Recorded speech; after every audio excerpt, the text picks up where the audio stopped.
Hello friends, welcome to my YouTube channel Kavita medicos education. जो आज का टॉपिक है वो है हमारा हार्ट फेलियर, या फिर इसे हम बोलते हैं congestive heart failure. Heart failure का मतलब ये नहीं है कि हार्ट ने अपना पंपिंग एक्शन छोड़ दिया है, मतलब बीट करना छोड़ दिया है। ठीक है, तो हार्ट हमारी बॉडी में एक पंपिंग ऑर्गन है जो हमारी पूरी बॉडी को ब्लड सप्लाई देता है। उसी ब्लड में क्या होता है, ऑक्सीजन एंड न्यूट्रिशन होता है, जिससे कि हमारे सेल्स एंड टिश्यू अपना फंक्शन करते हैं। ठीक है, सेल के मेटाबॉलिज्म के लिए क्या है, जरूरी है ब्लड का जाना। ठीक है ना, क्योंकि ब्लड में क्या है, ऑक्सीजन एंड न्यूट्रिशन है। तो हार्ट फेलियर से ये मतलब नहीं है कि हार्ट ने पंप करना बंद कर दिया है। इसका मतलब है हार्ट थोड़ा कमजोर पड़ चुका है, थोड़ा वीक पड़ चुका है, जिससे कि वो ब्लड को हमारे सर्कुलेशन में, चाहे वो पल्मोनरी सर्कुलेशन हो या फिर सिस्टमिक सर्कुलेशन हो, ठीक है, वो बॉडी में ब्लड को फेंक ही नहीं पा रहा है, क्योंकि हार्ट क्या हो चुका है, कमजोर हो चुका है, वीक हो चुका है। डेफिनेशन देखते हैं इसकी। Heart failure is a condition, ठीक है। अब ये एक फिजियोलॉजिकल कंडीशन है जिसमें क्या होगा, in which heart has lost the ability to pump the enough blood, मतलब हार्ट ने वो एबिलिटी खो चुकी है। ठीक है, हार्ट इतना कमजोर हो चुका है कि वो ब्लड को आगे पंप ही नहीं कर पा रहा है। Blood to the body tissue, हमारी बॉडी की टिश्यू में, हमारी बॉडी की सेल्स में, क्योंकि सेल्स क्या करेंगी, वहां पर अपना मेटाबॉलिज्म करेंगी। तो हार्ट ने वो क्षमता खो चुकी है। ठीक है, टू फुलफिल इट्स डिमांड, हमारी बॉडी की डिमांड को फुलफिल करने के लिए। ठीक है, क्योंकि सेल्स एंड टिश्यू जब मेटाबॉलिज्म करेंगी तभी हमारी बॉडी में एनर्जी की सप्लाई आएगी। ठीक है, हमारे अदर ऑर्गन्स को ढंग से ब्लड मिल ही नहीं पा रहा है, क्योंकि हार्ट अच्छे से काम कर ही नहीं पा रहा है। Okay, not a disease but a syndrome. अब हार्ट फेलियर कोई डिजीज नहीं है, ठीक है, ये क्या है, ग्रुप ऑफ सिम्टम्स है। ओके, ये एक फिजियोलॉजिकल कंडीशन है जो कि हार्ट के अंदर देखने को मिल रही है, और ये क्या है, डिजीज में नहीं आता, ये किस में आता है, सिंड्रोम में आता है। It is associated with numerous type of cardiovascular disease, means patient को जो हार्ट की बीमारियां होंगी, जैसे कि अगर पेशेंट को मायोकार्डियल इंफ्रक्शन है या फिर इस्कीमिया है, ठीक है, या फिर वहां की जो मसल सेल है, जो मायोकार्डियम है, वो उसमें कार्डियोमेगाली हो चुका है, हार्ट का साइज बढ़ चुका है, वहां की मसल्स वीक पड़ चुकी है। ओके, तो ये कंडीशन है। कार्डिक आउटपुट इज डिमिनिश्ड, मतलब कार्डिक आउटपुट जो है बहुत ही कम हो चुका है, जितना ब्लड बॉडी में जाना चाहिए उतना नहीं जा पा रहा है। And peripheral tissues not adequately perfused, और हमारे पेरिफेरल टिश्यू तक ब्लड नहीं पहुंच पा रहा है। ओके, तो यहां पर एक डायग्राम है। सपोज ये है राइट एट्रियम, ओके, ये है right ventricle, left atrium and left ventricle. ठीक है, तो इंफीरियर एंड सुपीरियर वीना केवा से ब्लड सबको पता है कहां आता है, राइट एट्रियम में। ओके, और यहां पर क्या है, ट्राइकस्पिड वॉल्व है, इसके खुलने से ब्लड कहां जाएगा, राइट वेंट्रिकल में। फिर राइट वेंट्रिकल से जो ब्लड है वो पल्मोनरी आर्टरी के थ्रू हमारे लंग्स में जाता है, क्या होने के लिए, उसमें ऑक्सीजन आएगा। ठीक है, तो वहां पर गैसेस एक्सचेंज होती है। यहां पर ये राइट वेंट्रिकल से पल्मोनरी आर्टरी के थ्रू लंग्स में जाएगा, वहां पर CO2 रिलीज कर देगा एंड ऑक्सीजन को अंदर ले लेगा। फिर पल्मोनरी वेन के थ्रू ब्लड कहां आएगा, लेफ्ट एट्रियम में आता है। ओके, और यहां पर बाइकस्पिड, ठीक है, बाइकस्पिड, क्योंकि दो फ्लैप इसमें, बाइकस्पिड वॉल्व के खुलने से कहां आया ब्लड, लेफ्ट वेंट्रिकल में आया। फिर लेफ्ट वेंट्रिकल कॉन्ट्रैक्शन करता है और आयोटा के थ्रू, सबसे बड़ी आर्टरी आयोटा के थ्रू पूरी हमारी बॉडी में क्या होगा, ब्लड का सर्कुलेशन होगा।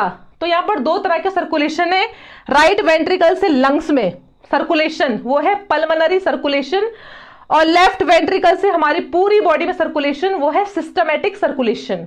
ठीक है, अब हार्ट में वीकनेस आ गई है। ओके, तो हार्ट फेलियर बहुत तरीके के होते हैं, जैसे कि सिस्टोलिक हार्ट फेलियर।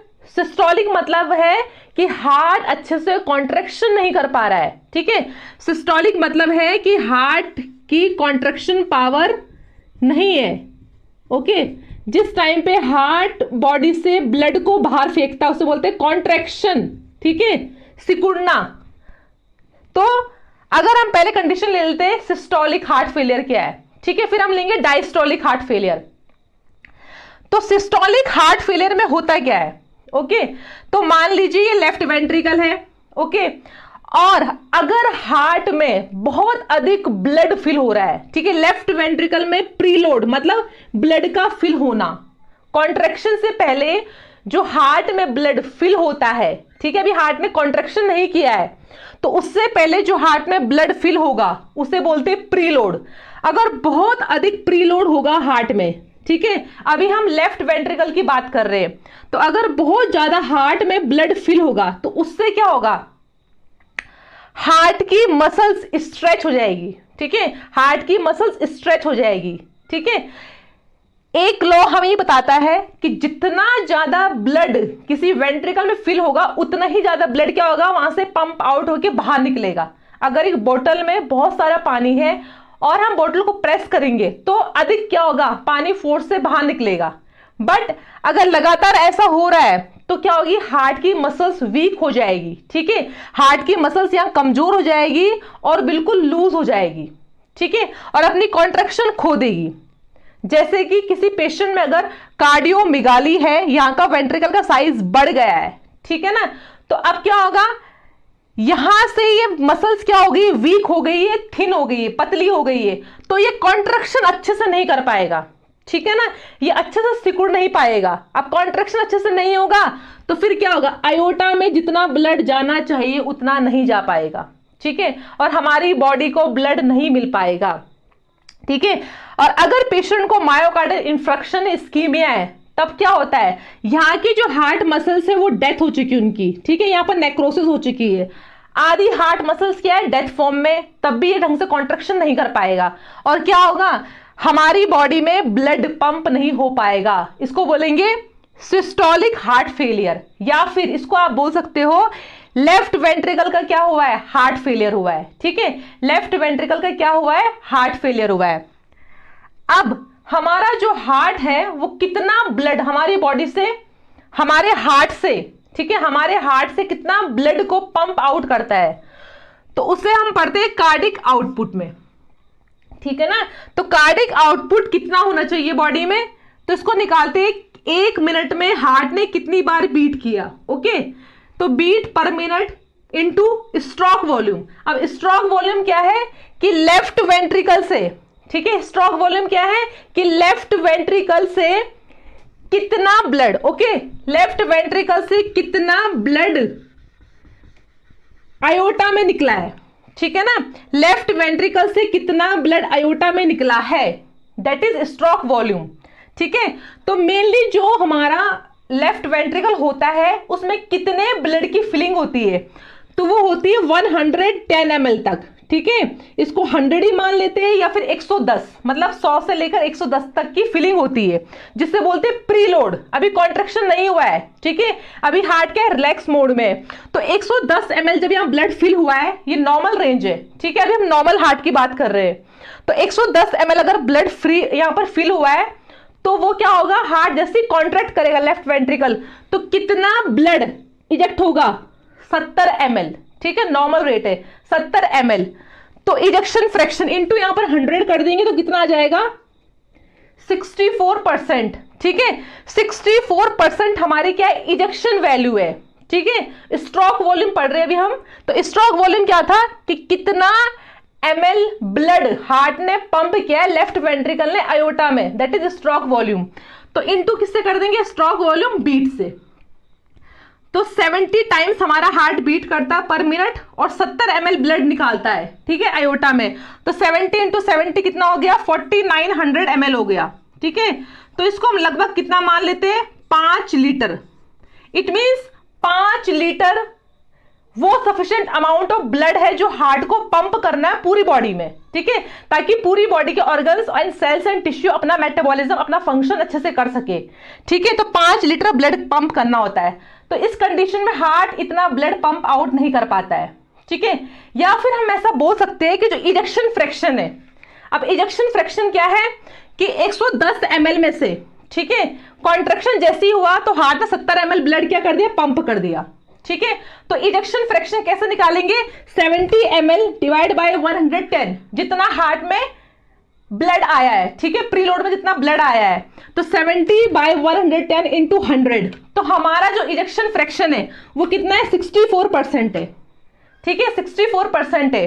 अगर इस स्केल को हम देखेंगे तो यहां पर क्या दिख रहा है, 50% से लेकर 70%। ठीक है, ये नॉर्मल इजेक्शन फ्रैक्शन है एक हेल्दी पर्सन की, कितनी है, 50 से लेकर 70%। तो यहां पर कितना है, 64। तो अभी हम नॉर्मल पढ़ रहे हैं। ठीक है, तो इजेक्शन फ्रैक्शन कितना है, 64 आया है, तो इट मीन्स अभी नॉर्मल है। बॉर्डर लाइन किसे बताया गया है, 40 से लेकर 50% क्या है, बॉर्डर लाइन इजेक्शन फ्रैक्शन है। और अगर 40 है या फिर 40 से कम है तो वो क्या है, सिस्टोलिक हार्ट फेलियर है। ठीक है, अब यहां पर क्या हुआ है कि जो लेफ्ट वेंट्रिकल है, ठीक है, अब हम मान लेते हैं कि लेफ्ट वेंट्रिकल है और इसमें सिस्टोलिक क्या है, हार्ट फेलियर है। ठीक है, लेफ्ट वेंट्रिकल का हार्ट फेलियर है। तो यहां पर अगर हम मान रहे हैं कि 110 ml ब्लड तो भरा हुआ है, ठीक है, 110 ml क्या है, ब्लड अच्छे से आया है हार्ट में। ठीक है, बट जो हार्ट है उसने सिर्फ 44 ml ही ब्लड को क्या किया है, पंप किया है। क्यों, क्योंकि इसकी अभी क्या है, मसल्स बहुत वीक है, थिन हो गई है। ठीक है, किसी भी डिजीज के कारण, तो उसने बहुत ही कम ml जो ब्लड है नॉर्मल रेंज से जो कम है उतना उसने बॉडी में पंप कर दिया है। तो इसे निकाल लेते हैं, 44 ml जो ब्लड निकाला है, जो हमारा स्ट्रोक वॉल्यूम है, ठीक है, 110 ml से इसको डिवाइड कर देते हैं, तो ये लगभग आता है इंटू 100, लगभग आएगा 40%। ठीक है, 40% क्या है हमारा, सिस्टोलिक हार्ट फेलियर है। ठीक है, 40 या इससे नीचे क्या है, सिस्टोलिक हार्ट फेलियर है। तो ये तो था सिस्टोलिक हार्ट फेलियर। ओके, एक होता है हमारा डायस्टोलिक हार्ट फेलियर। ओके, एक होता है diastolic heart failure. Diastole means जिस टाइम पे हार्ट की मसल्स क्या है, रिलैक्स फॉर्म में। ठीक है, जिस टाइम पे हार्ट की मसल्स क्या है, रिलैक्स फॉर्म में। अब यहां पर हम क्या मान रहे हैं कि पेशेंट को कोई डिजीज, किसी भी कार्डियोवास्कुलर डिजीज के कारण जो वेंट्रिकल का साइज है, ठीक है, अगर पेशेंट को बहुत लंबे टाइम से हाइपरटेंशन है या पेशेंट बहुत अल्कोहल पीता है, ठीक है ना, पेशेंट बहुत अल्कोहल पीता है, तो उससे क्या होगा, जो ये मायोकार्डियम सेल्स है ना, ये बहुत स्टिफ हो जाएंगी। ठीक है, ये बहुत स्टिफ हो जाएंगी और बहुत हार्ड हो जाएंगी। अब अगर ये सेल्स बहुत स्टिफ हो जाएगी, बहुत हार्ड हो जाएगी, तो वेंट्रिकल का साइज भी क्या हो जाएगा, छोटा हो जाएगा, कम पड़ जाएगा। ठीक है, वेंट्रिकल का साइज क्या होगा, छोटा हो गया है। अब अगर वेंट्रिकल का साइज छोटा है तो इसमें क्या होगा, कम ही ब्लड की फिलिंग होगी। ठीक है, कोई चीज छोटी है तो उसमें क्या होगा, कम ही ब्लड की क्या होगी, फिलिंग होगी। अब इसमें क्या हुआ है, सिर्फ 69% हम मान लेते हैं कि इसमें ब्लड भरा हुआ है। ठीक है, हम पढ़ रहे हैं डायस्टोलिक हार्ट फेलियर, मतलब जिस टाइम पे हार्ट रिलैक्स है बट हार्ट फेल है, मतलब हार्ट बॉडी को सफिशिएंट अमाउंट में ब्लड नहीं दे पा रहा है, तो ये रिलैक्स पोजीशन पे तो इसमें फिलिंग हो रही है। ठीक है, बोतल में अगर कम पानी होगा तो वो कम ही बाहर निकलेगा। तो 69% यहाँ फिल हुआ है, और इसको चलो मान लेते कि इसने 44 ml क्या करा है, बाहर निकाला। ठीक है ना, कॉन्ट्रैक्शन के टाइम पे, तो 44 ml डिवाइड बाय 69 इंटू 100। ठीक है, तो ये कितना है हमारा, ये भी निकला है कितना, 64% निकला है। बट ये तो नॉर्मल रेंज है। ठीक है, आपको लगेगा ये क्या है, नॉर्मल रेंज है, ये तो नॉर्मल में आया है। बट अगर लंबे टाइम तक, ठीक है, लंबे टाइम तक यहां पर क्या होगा, कम ब्लड है और हार्ट को क्या करना पड़ रहा है, मसल्स को क्या करना पड़ रहा है, बहुत अधिक कॉन्ट्रैक्शन करना पड़ रहा है। ठीक है, वैसी मसल्स क्या है, ऑलरेडी बहुत हार्ड है और बहुत स्टिफ है, ऊपर से यहां क्या हो रहा है, कम ब्लड की फिलिंग हो रही है, तो क्या हो रहा है, मसल्स को और अधिक कॉन्ट्रैक्शन करना पड़ रहा है इतना ब्लड निकालने के लिए। ठीक है, तो कुछ टाइम बाद क्या होगा, अगर मसल्स और भी अधिक फोर्स लगाएगी, और भी अधिक काम करेगी, तो यहाँ की मसल्स एक टाइम ऐसा आएगा कि यहाँ की मसल्स क्या हो जाएंगी, बहुत ज्यादा स्टिफ हो जाएगी कि वो बॉडी के कार्डिक आउटपुट को मेंटेन नहीं कर पाएगा। तो इसको, ये भी किस में आएगा, डायस्टोलिक हार्ट फेलियर में आएगा। इसके अलावा जो हार्ट फेलियर है वो होता है राइट साइड हार्ट फेलियर। अगर राइट साइड का हार्ट पूरा फेल हो जाए, ठीक है, अब राइट साइड हार्ट फेल कैसे होगा, तो हमारी जो लोअर बॉडी है, ठीक है, उससे भी ब्लड आ रहा है और अपर बॉडी से भी आ रहा है। ठीक है ना, तो दोनों से ब्लड कहां आ रहा है, हमारे राइट एट्रियम में आ रहा है। ओके, और राइट एट्रियम से कहा जाएगा, राइट वेंट्रिकल में। अब सेम कंडीशन, सेम डिजीज कहां हो गई है, राइट वेंट्रिकल में। ठीक है, यहाँ की मसल्स क्या हो गई, वीक हो गई है और ये बहुत थिन हो चुकी है। तो यहां से जो ब्लड है राइट वेंट्रिकल से, वो कहां जाएगा, हमारे लंग्स में जाएगा, पल्मोनरी आर्टरी के थ्रू। ठीक है, पल्मोनरी आर्टरी के थ्रू लंग्स में जाएगा। बट ऐसा नहीं हो रहा है क्योंकि हार्ट की मसल्स क्या है, यहां वीक हो चुकी है। ठीक है, अब क्या हो रहा है, अपर सुपीरियर वीना कैवा से एंड इंफीरियर वीना कैवा से ब्लड लगातार कहां आ रहा है, राइट एट्रियम में आ रहा है। तो राइट एट्रियम में क्या हो रहा है, लगातार प्रेशर बढ़ रहा है। ठीक है, और यहाँ की मसल्स ढंग से काम नहीं कर रही है, आगे ब्लड को फेंक नहीं रही है लंग्स में, तो क्या होगा, प्रेशर के कारण, या फिर ऐसा मान लीजिए कि किसी पेशेंट की यहां पर वॉल्व क्या है, रिगर्गिटेशन है, वॉल्व्स में वॉल्व खराब है, तब भी क्या होगा अधिक प्रेशर के कारण ये ब्लड वापस कहां जाएगा, राइट एट्रियम में जाएगा। और जिस भी बॉडी पार्ट से ये लगातार ब्लड आ रहा है वापस उसी डायरेक्शन में जाएगा। अगर लगातार हाईवे से गाड़ियां आई जा रही है, ठीक है, और आगे रास्ता बिल्कुल ब्लॉक है, तो सबको क्या करना पड़ेगा, पीछे गाड़ियों को लेना पड़ेगा। ठीक है, बैक करना पड़ेगा। तो सेम कंडीशन यहां पर हुई है, आगे ब्लड पंप आउट नहीं हो पा रहा है, तो सारा ब्लड कहां जाएगा, पीछे राइट एट्रियम में।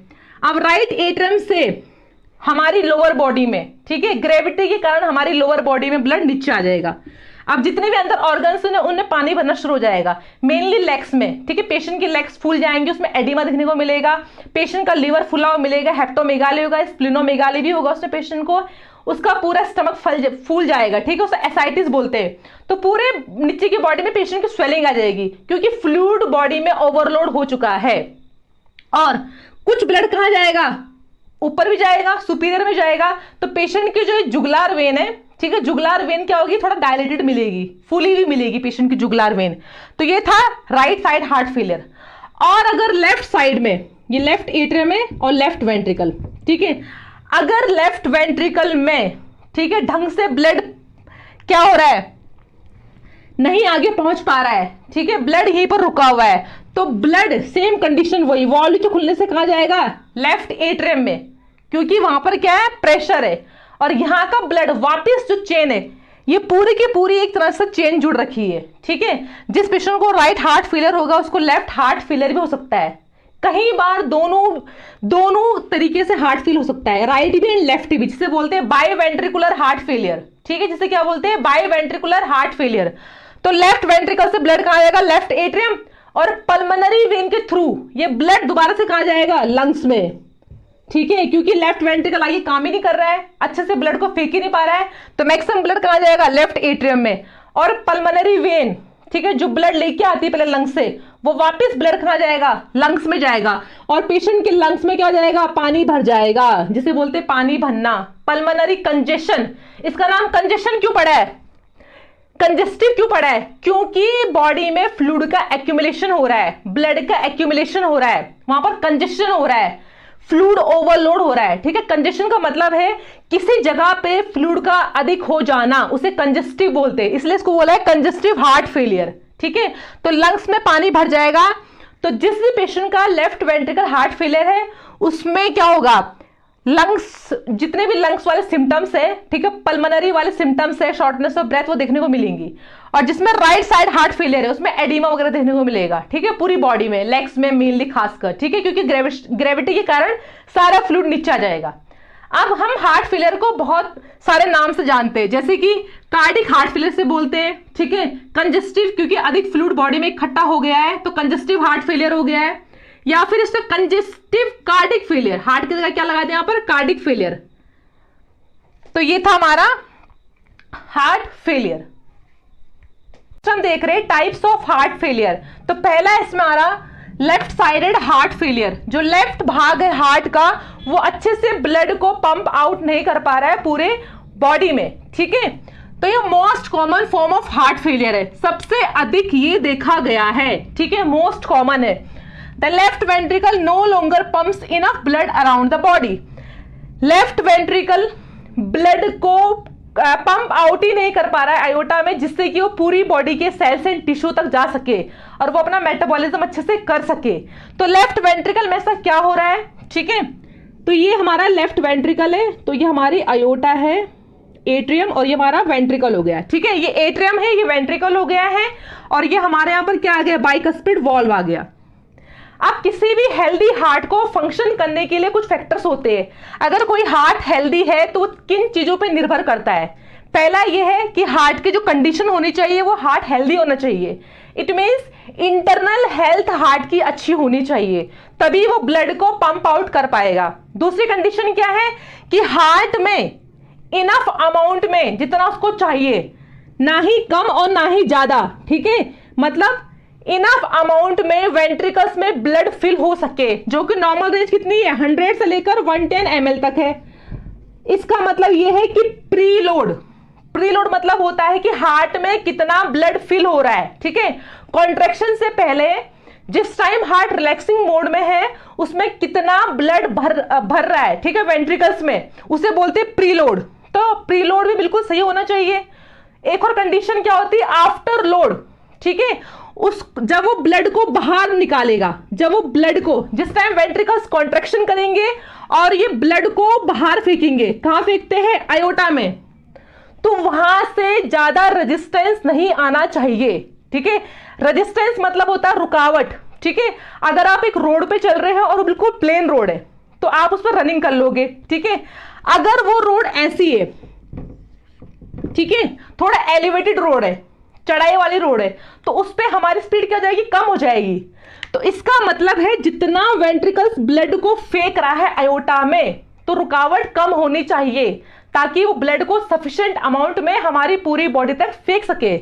अब लेफ्ट वेंट्रिकल क्यों फेल हो रहा है, ठीक है, उसके बहुत सारे रीजन है। मान लो किसी को मायोकार्डियल इंफ्रक्शन है, ठीक है, या फिर वहां पर इस्केमिक हार्ट डिजीज है, तो उसमें क्या होता है, उसमें जो हार्ट के सेल्स होते हैं, मायोकार्डियल सेल्स होते हैं, उनकी डेथ हो जाती है, ठीक है, उस भाग की डेथ हो जाती है, तो अच्छे से वेंट्रिकल कॉन्ट्रैक्शन नहीं कर पाएगा। या फिर और रीजन क्या है कि हार्ट में प्रीलोड मतलब बहुत ज्यादा ब्लड क्या हो रहा है, फिल हो रहा है, एक बैलून है उसमें लगातार पानी भरते रहेंगे तो क्या होगा, बैलून का साइज इंक्रीज हो जाएगा, ठीक है। तो सेम कंडीशन यहां पर भी हो रही है। अगर हार्ट में अधिक ब्लड एट्रियम से लगातार फिल होता रहेगा तो कुछ टाइम बाद हार्ट की जो मसल्स होंगी वो वीक पड़ जाएंगी, कमजोर पड़ जाएंगी, ठीक है, जिससे वो कॉन्ट्रैक्शन अच्छे से नहीं कर पाएगा। और या तो फिर आफ्टर लोड मतलब रेजिस्टेंस, हार्ट को बहुत ज्यादा रेजिस्टेंस सहन करना पड़ रहा है। अगर कोई पर्सन हाइपरटेंशन का है तो उससे क्या होगा, जो आयोटा है, जो हमारी आर्टरीज है, वो बिल्कुल हार्ड हो जाएंगी, जबकि आर्टरीज को फ्लेक्सिबल होना चाहिए ब्लड को इजीली ले जाने के लिए। हमारी आर्टरीज क्या होती है, फ्लेक्सिबल होती है। अगर किसी पर्सन को बहुत लंबे टाइम से बीपी हाई है, हाइपरटेंशन है, तो उसकी आर्टरी जो उसका आयोटा है वो आगे चल के आर्टरीज बन जाएंगी और भी छोटी छोटी कैपिलरीज बन जाएंगी। अगर वो सब हार्ड होगी तो क्या होगा, ये ब्लड को पुश करने में बहुत अधिक क्या होगी, ताकत लगेगी, ठीक है, बहुत अधिक रेजिस्टेंस फेस करना होगा। तो इस कंडीशन में भी क्या हो जाएगा, लेफ्ट वेंट्रिकल फेल हो जाएगा और ब्लड को पंप आउट नहीं कर पाएगा। कई बार यहां पर कैसी कंडीशंस देखी गई है, रिस्ट्रिक्टिव कार्डियोमायोपैथी, जिसमें हार्ट का साइज इंक्रीज हो गया है, या फिर हाइपरट्रॉफी मतलब अधिक सेल्स वहां बननी शुरू हो गई है, जिससे कि क्या होता है, कई बार इसका साइज छोटा भी हो जाता है और इनफ अमाउंट में ब्लड फिल नहीं हो पाता है, ठीक है। अगर यहाँ पर हाइपरट्रॉफी हो गई है, अधिक सेल्स बननी शुरू हो गई है, या फिर बॉडी से कुछ आयरन, कुछ एमिलॉइड वगैरह यहाँ डिपॉजिट हो गए, तो उससे क्या होगा, इसकी वॉल क्या जाएगी, बहुत हार्ड हो जाएगी, बहुत स्टिफ हो जाएगी, जिससे कि ब्लड को पंप नहीं कर पाएगा। ओके, तो नेक्स्ट है हमारा राइट साइडेड हार्ट फेलियर।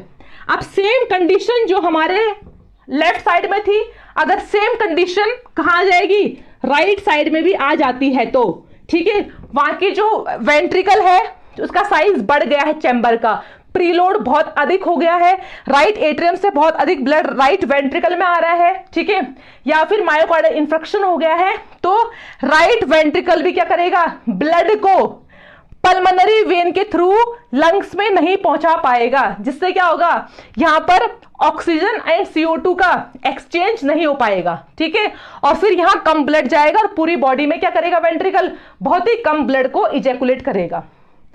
तो जिन पर्सन को लेफ्ट साइड हार्ट फेलियर होता है उन्हें आगे चलकर राइट साइड हार्ट फेलियर हो सकता है, क्योंकि ये दोनों आपस में जुड़े हुए हैं, सिस्टमिक कंडीशन है, ठीक है, सर्कुलेशन सेम चल रहा है।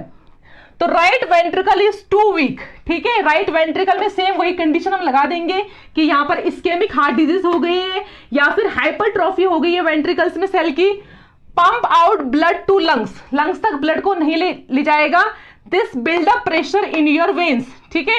इससे क्या होगा, बैक फ्लो होगा ब्लड का, ठीक है ना। अब हम आगे पढ़ते हैं। नेक्स्ट हमारा हाई आउटपुट हार्ट फेलियर। इसका नाम हाई आउटपुट क्यों रखा गया है? इसका मतलब यह है कि हार्ट अपनी नॉर्मल रेंज में, जितना उसका नॉर्मल रेंज है उतने अमाउंट पे ब्लड को बाहर निकाल रहा है वेंट्रिकल से, ठीक है। तो हार्ट जो नॉर्मल आउटपुट है, हार्ट का कार्डिक आउटपुट है, वो कितना है, 5 लीटर है। पर अगर किसी व्यक्ति की बॉडी में, किसी पर्सन की बॉडी में कुछ डिजीज के कारण या फिर कुछ ऐसे कॉजेस जिनके कारण उसकी बॉडी की डिमांड अधिक बढ़ गई है, ठीक है। अगर हार्ट 5 लीटर ब्लड एक नॉर्मल हेल्दी ह्यूमन बीइंग में पंप आउट करता है पूरी बॉडी में, ठीक है, पर किसी पर्सन में अगर सेल्स का मेटाबॉलिज्म बहुत फास्ट हो चुका है, मतलब उस पर्सन की बॉडी में जो सेल्स एंड टिश्यू है उनकी रिक्वायरमेंट अधिक हो गई है, उनको 5 लीटर से अधिक ब्लड चाहिए, सपोज 10 लीटर चाहिए या 20 लीटर चाहिए। इसका मतलब क्या है कि हार्ट अपना नॉर्मल फंक्शन कर रहा है पर बॉडी की नीड इतनी अधिक बढ़ चुकी है कि हार्ट उसको पूरा नहीं कर पा रहा है, ठीक है। तो inability of the heart to meet increase metabolic demand of body tissue, मतलब नॉर्मल रेंज से बॉडी की टिश्यू की डिमांड अधिक हो गई है। जैसे कौन सी कंडीशन, थायरोटॉक्सिकोसिस, जिसमें T3 T4 हार्मोन बॉडी में बढ़ जाएगा, पर्सन की पूरी बॉडी के मेटाबॉलिज्म बढ़ जाएगी, जिससे कि वहां जो सेल्स एंड टिश्यू है उनको ऑक्सीजन और न्यूट्रिशन की डिमांड अधिक चाहिए, ठीक है। जिससे क्या होगा, हार्ट को अधिक ब्लड, ठीक है, अधिक ब्लड बॉडी में पंप करना होगा। दूसरी कंडीशन क्या, एवी फिस्टुला, कहीं पर आर्टरी और वेन्स अगर जुड़ गई है, तो अगर आर्टरी अगर शुद्ध ब्लड लेके आ रही है, प्योर ब्लड लेके आ रही है, तो क्या होगा, वो आधा ब्लड कहां मिक्सअप हो रहा है, वेन्स में मिक्सअप हो रहा है, ठीक है।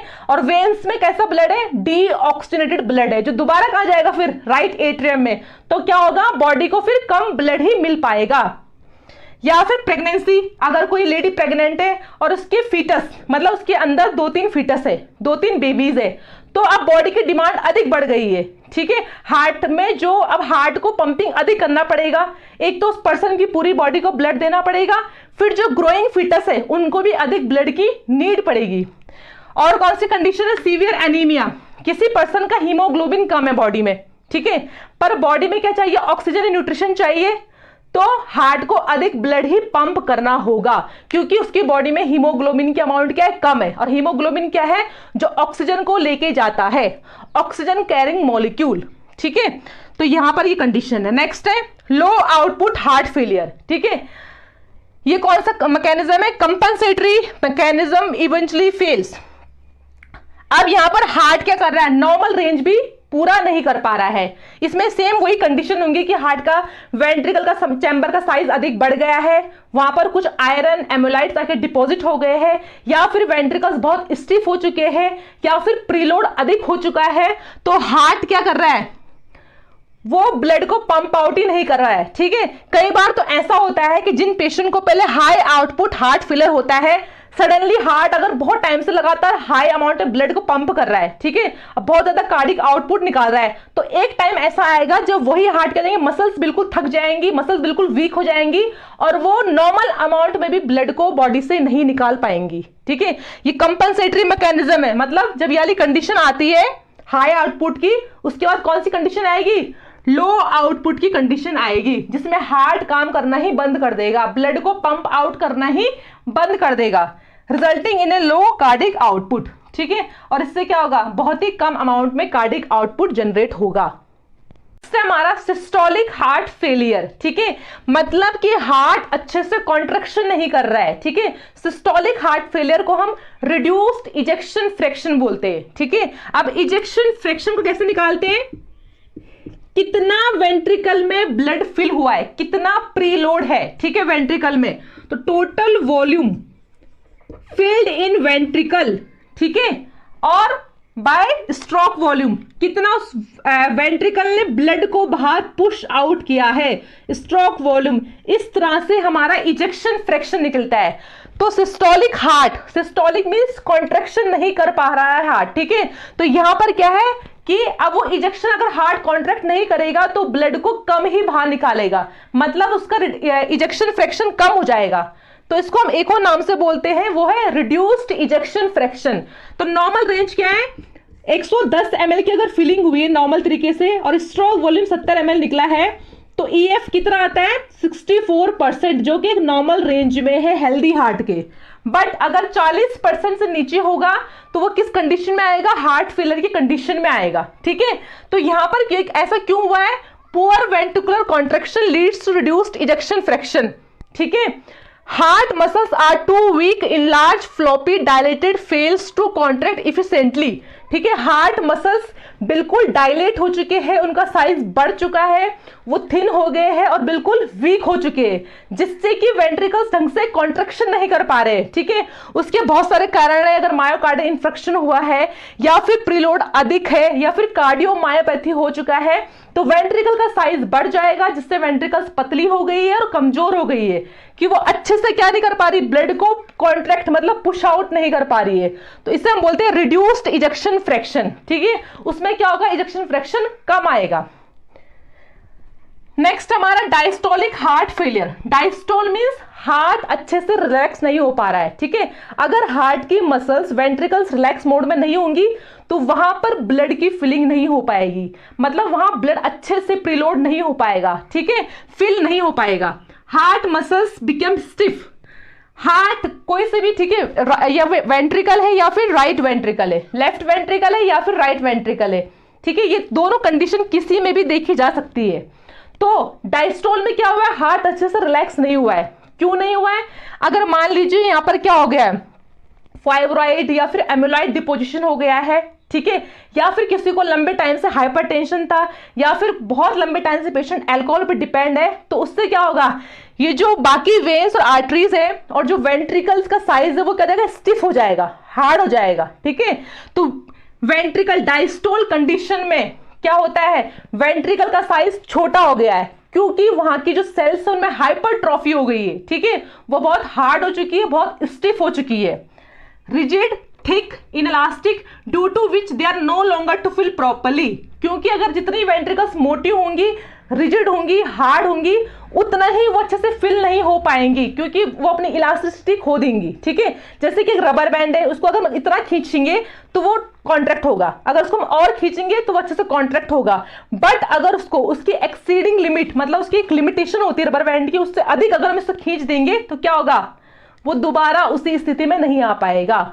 सेम क्या होती है, हमारी हार्ट की मसल्स भी होती है। ठीक है, तो सिस्टोलिक में अच्छे से कॉन्ट्रैक्शन नहीं कर पा रही है और डायस्टोल में क्या हो रहा है, इसको हम बोलते हैं, इसका नाम एक और है प्रिजर्व्ड इजेक्शन फ्रैक्शन, मतलब अच्छे से ब्लड फिल नहीं हो पा रहा है क्योंकि वेंट्रिकल का साइज क्या हो गया, छोटा हो गया है, वो रिजिड और बहुत ही हार्ड हो चुकी है।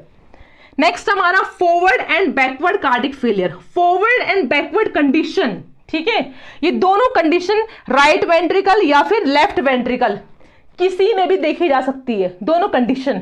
तो यहां पर अगर हम राइट वेंट्रिकल की बात करें, ठीक है, तो राइट वेंट्रिकल में या सिस्टोलिक फेलियर है या फिर डायस्टोलिक फेलियर है, कोई सा भी फेलियर यहां पर हो सकता है। ठीक है, तो अगर राइट वेंट्रिकल पल्मोनरी वेन में ब्लड को पुश नहीं कर रही है तो उससे क्या होगा, यहां पर फिलिंग अधिक हो जाएगी। ठीक है, जो ये सुपीरियर और इंफीरियर वेना कैवा है, इससे upper body and lower body से पूरा ब्लड कहां आ रहा है, राइट एट्रियम में आ रहा है। तो राइट एट्रियम में ऑलरेडी बहुत प्रेशर जनरेट है क्योंकि बॉडी से वीनस रिटर्न कहां आ रहा है, राइट एट्रियम में आ रहा है। अब राइट वेंट्रिकल से, राइट एट्रियम से ब्लड कहां जा रहा है, राइट वेंट्रिकल में। बट राइट वेंट्रिकल पूरी तरह से फेल है, अपना काम नहीं कर रहा है, वो ब्लड को आगे लंग्स में पुश नहीं कर रहा है। ठीक है, तो वहां ऑक्सीजनेशन भी नहीं हो पाएगा ढंग से ब्लड का। अब यहां प्रेशर अगर ज्यादा हो जाएगा और लगातार फिलिंग हो रही है, ठीक है, और यहां की किसी की वॉल भी अगर खराब है, ठीक है, वॉल में रिगर्गिटेशन है, तो क्या होगा, ये बैकवर्ड फ्लो होगा। ठीक है, पहले क्या दिक्कत आ रही थी, फॉरवर्ड फ्लो में दिक्कत आ रही थी कि राइट वेंट्रिकल ब्लड को पुश नहीं कर पा रहा है पल्मोनरी वेन में, तो क्या होगा, लंग्स तक ब्लड नहीं जाएगा और गैसेस एक्सचेंज नहीं हो पाएगा। तो ये क्या फेलियर था, फॉरवर्ड फेलियर था। ठीक है, अब बैकवर्ड फेलियर क्या है कि ज्यादा प्रेशर होने के कारण दोबारा क्या होगा, ये ब्लड वापस राइट एट्रियम में जाएगा और राइट एट्रियम से ब्लड दोबारा फिर वापस कहां जाएगा, सुपीरियर इंफीरियर वेना कैवा में। अगर पेशेंट के सुपीरियर पार्ट में ब्लड जाता है तो पेशेंट की जुगुलर वेन थोड़ा मोटी दिखाई देगी, डिस्टेंडेड दिखाई देगी। ठीक है, और इंफीरियर रीजन में ग्रेविटी के कारण पेशेंट में एसाइटिस, उसके जो पैर है, ठीक है, उसके जो लिवर है, स्प्लीन है, उन सब में क्या होगा, फ्लूइड इकट्ठा हो जाएगा, क्योंकि यहां वेन से क्या होगा, टिश्यू में फ्लूइड क्या हो जाएगा, इजेक्ट आउट हो जाएगा। तो पेशेंट में एडिमा कंडीशन, एसाइटिस, हेप्टोमेगाली, स्प्लिनोमेगाली, ये सारी कंडीशन बैकवर्ड फ्लो के कारण दिखाई देंगी। ठीक है। और अगर फॉरवर्ड एंड बैकवर्ड कंडीशन कहां होता है, लेफ्ट वेंट्रिकल में होगा। ठीक है। अगर लेफ्ट वेंट्रिकल ढंग से कॉन्ट्रैक्शन नहीं कर रहा है, ठीक है, तो यहां पर क्या होगा, ब्लड का प्रेशर अधिक होगा, आयोटा में ब्लड नहीं जाएगा, तो ये ब्लड वापस कहां जाएगा, पल्मोनरी आर्टरी में जाएगा। और पल्मोनरी आर्टरी से ब्लड कहां जाएगा, लंग्स के एल्वुलाई में। ठीक है। तो लंग्स के अंदर पूरा पानी भर जाएगा, जिसे हम बोलते हैं पल्मोनरी कंजेशन हो जाएगा वहां, इसलिए इसको बोलते हैं कंजेस्टिव हार्ट फेलियर। ठीक है। तो लेफ्ट वेंट्रिकल के फेल होने से पेशेंट के अंदर पल्मोनरी वाले सिम्टम्स दिखाई देंगे, उसको डिस्निया होगा, शॉर्टनेस ऑफ ब्रेथ होगी। ठीक है। और अगर राइट वेंट्रिकल फेल होगा तो बॉडी में एडिमा दिखाई देगा। ओके। नेक्स्ट हमारा acute and chronic cardiac failure. Acute मतलब सडन, अचानक से उसको हार्ट फेलियर हुआ है। ठीक है। अचानक से उसके हार्ट ने काम करना बंद कर दिया है। अब ये अचानक वाली कंडीशन कैसे होगी, अगर कोई थ्रोम्बस था किसी पेशेंट को वेन्स में, ठीक है, उसको वीनस थ्रोम्बस था अगर पेशेंट के लेग्स में, और अचानक से वहां से थ्रोम्बस हटके एम्बोली का रूप लेके कहां आ गई, हार्ट में आ गई, तो वो हार्ट के किसी न किसी वेन को क्या कर देगी, ब्लॉक कर देगी। ठीक है। और पेशेंट को अचानक से क्या आएगा, हार्ट अटैक आएगा। ठीक है। या फिर अगर वेंट्रिकल का बहुत अधिक रीजन डैमेज हो गया है, ठीक है, मतलब वेंट्रिकल का मैक्सिमम रीजन क्या हो गया, डैमेज हो गया है, तो अचानक से वेंट्रिकल क्या करेगा, कॉन्ट्रैक्शन करना बंद कर देगा। ठीक है। वो ब्लड को पुश आउट ही नहीं कर पाएगा। या फिर किसी पेशेंट को कार्डिक टेम्पोनेट हुआ है, ठीक है, उसकी पेरिकार्डियल सैक और जो वेंट्रिकल है, ठीक है, वेंट्रिकल में इंफेक्शन होने के कारण ब्लड कहां ऊज आउट हो गया है, ब्लड कहां बाहर आ गया, पेरिकार्डियम में आ गया है। ठीक है। अगर पेशेंट को मायोकार्डियल इंफेक्शन था या फिर एंडोकार्डाइटिस था, मतलब उसकी वॉल्व खराब हो गई बैक्टीरिया वगैरह के कारण, ठीक है, एंडोकार्डाइटिस पेशेंट को अगर हो गया, तब भी क्या होगा, यहां से ब्लड कहां आएगा, पेरिकार्डियम स्टेज में आ जाएगा, कार्डिक टेम्पोनेट में। ठीक है। और अचानक से पेशेंट को मतलब कम पीरियड ऑफ टाइम में, जिसे हम बोलते हैं एक्यूट कंडीशन में हार्ट फेलियर होना। ठीक है। और क्रोनिक मतलब है लॉन्ग टाइम से पेशेंट को लगातार कोई हार्ट की डिजीज चली हुई आ रही है, या फिर बहुत लंबे टाइम से हाइपरटेंशन है, या फिर पेशेंट क्या है, एल्कोहलिक पेशेंट है, वो लंबे टाइम से क्या कर रहा है, एल्कोहल का सेवन कर रहा है, तो ये क्रोनिक कार्डिक फेलियर की कंडीशन में आएगा। Causes and risk factor of congestive heart failure. ऐसे कौन से कारण हैं जिससे कि कंजेस्टिव हार्ट फेलियर होने का खतरा होता है। तो पहला कारण हमारा coronary artery disease. Coronary arteries वो होती है जो हार्ट को भी ब्लड सप्लाई देती है। ठीक है। अगर हार्ट की कोरोनरी आर्टरी में कोई रुकावट आती है, अगर वो रुकावट एथेरोस्क्लेरोसिस मींस वहां ब्लैक फैट का डिपोजिशन होता है, तो उससे वो कोरोनरी आर्टरी पतली हो जाएंगी, नैरो हो जाएंगी। ठीक है। जिससे कि हार्ट की मसल्स तक, हार्ट के टिश्यू तक ब्लड प्रॉपर्ली नहीं जा पाएगा और वहां की मसल एंड टिश्यू की डेथ हो जाएगी और नेक्रोसिस हो जाएगा। ठीक है। जिससे कि हार्ट जो पंप कर रहा है ना ब्लड, उस पर भी इफेक्ट पड़ेगा। मींस अगर किसी भी वेंट्रिकल की मसल्स में डैमेज होता है, नेक्रोसिस होती है, तो वहां पर वो मसल एरिया क्या पड़ जाएगा, वीक पड़ जाएगा, डेड पड़ जाएगा, जिससे कि हार्ट ब्लड को आगे पंप आउट नहीं कर पाएगा। दूसरा है मायोकार्डाइटिस। डाइटिस means inflammation.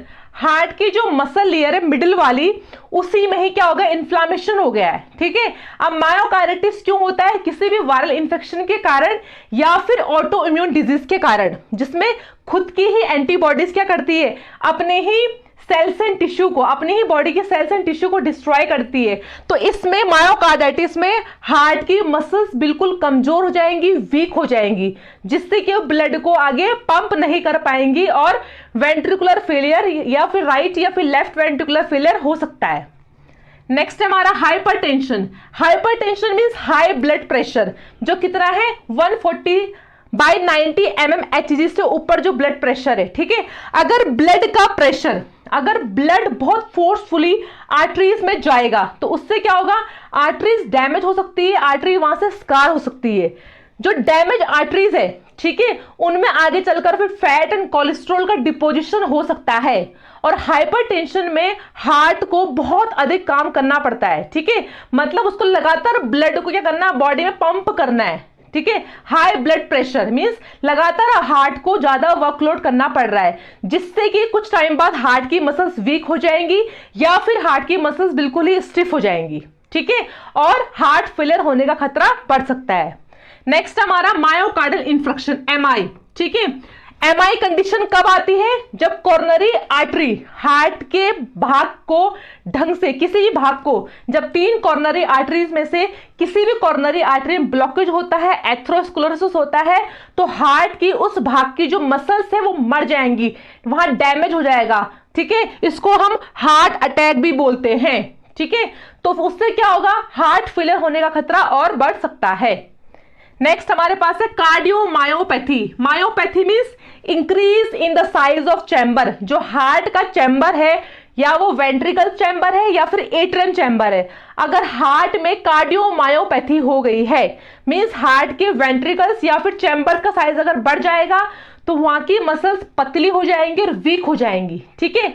अगर वीक एंड कमजोर मसल्स होंगी तो वो अच्छे से कॉन्ट्रैक्शन नहीं कर पाएगी और ब्लड को आगे पंप नहीं कर पाएगी, ठीक है, वो फैल जाएंगी। फैलने से क्या होगा, वो पतली हो गई है और वीक हो गई है, जिससे कि वो ढंग से ब्लड को बॉडी में पंप नहीं कर पा रही है और हार्ट फेलियर की कंडीशन उत्पन्न होती है। नेक्स्ट हमारे पास है आयोटिक स्टेनोसिस, जो सबसे बड़ी आर्टरी है आयोटा, ठीक है। अगर उसमें ही स्टेनोसिस हो जाए, स्टेनोसिस का मतलब है कि वो आर्टरी नैरो हो गई है, पतली हो गई है, ठीक है, रास्ता बिल्कुल कम हो गया है, तो उससे क्या होगा, वेंट्रिकल को बहुत ज्यादा क्या करना पड़ेगा, कॉन्ट्रैक्शन करना पड़ेगा, क्योंकि वहां की जो आर्टरी है वो नैरो हो गई है।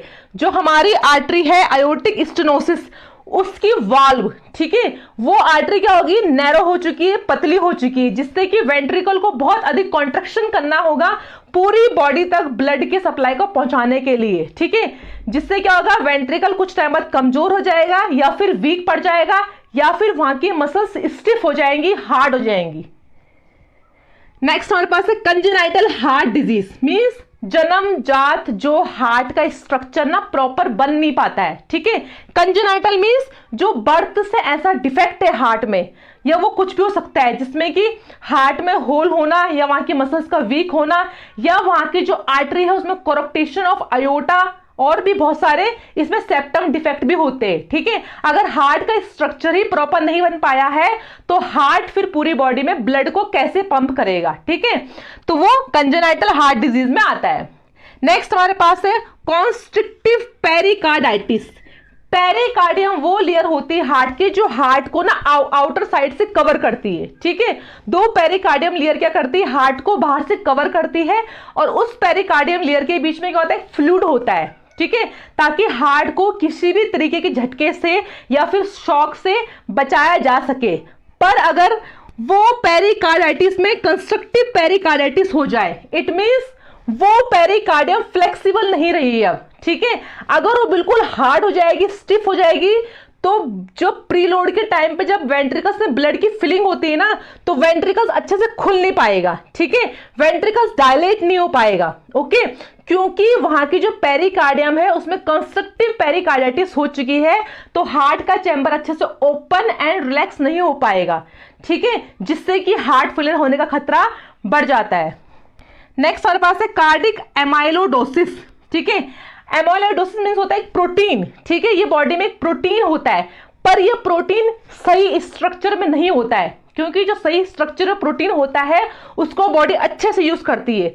यहां पर जो प्रोटीन बॉडी में इकट्ठा हो रहा है, ठीक है, ये एमाइलोडोसिस प्रोटीन जो बॉडी में इकट्ठा हो रहा है, ये जुड़ा हुआ प्रोटीन होता है, ठीक है, टेंगल्ड फॉर्म में होता है, मींस उलझा हुआ प्रोटीन होता है।